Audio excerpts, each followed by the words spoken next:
প্রতি বছর ঈদ এলেই বদলে যায় রাজধানী ঢাকার চিত্র। ব্যস্ত সড়কগুলো হয়ে পড়ে অনেকটাই নির্জন।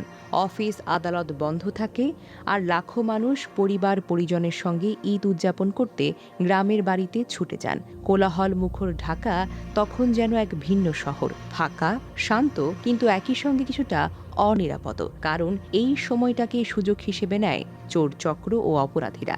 ঈদের দীর্ঘ ছুটিতে রাজধানীতে চুরি, তালা ভাঙা, বাসায় ঢুকে মালামাল লুটের ঘটনা তুলনামূলকভাবে বেড়ে যায়।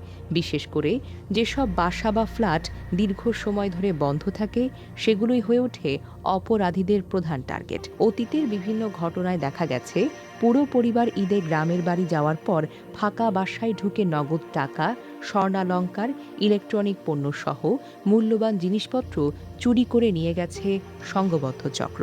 কোন বাড়িটা নীরব আছে, কোন বাড়ি থেকে ভাড়াটিয়ারা চলে গেছে, সেইগুলার বেসিক্যালি এদের টার্গেট।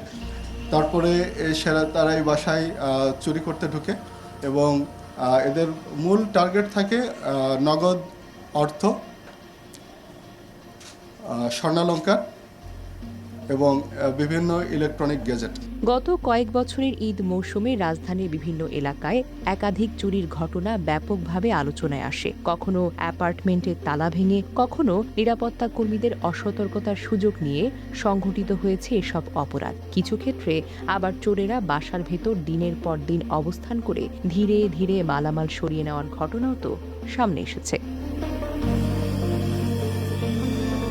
ঢাকার বিভিন্ন আবাসিক এলাকায় বর্তমানে সিসিটিভি ক্যামেরা, ডিজিটাল লক ও নিরাপত্তাকর্মী থাকলেও অনেক ক্ষেত্রে সেগুলোর কার্যকারিতা প্রশ্নবিদ্ধ।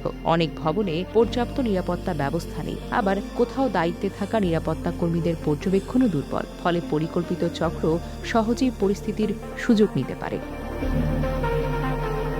এ অবস্থায় আইনশৃঙ্খলা বাহিনী প্রতি বছরই বিশেষ নিরাপত্তা পরিকল্পনা গ্রহণ করে। পুলিশের পক্ষ থেকে বাড়তি টহল, চেকপোস্ট ও গোয়েন্দা নজরদারি বাড়ানোর কথা জানানো হয়। পাশাপাশি বাসা ছাড়ার আগে কিছু সতর্কতা মেনে চলার পরামর্শ দেওয়া হয়।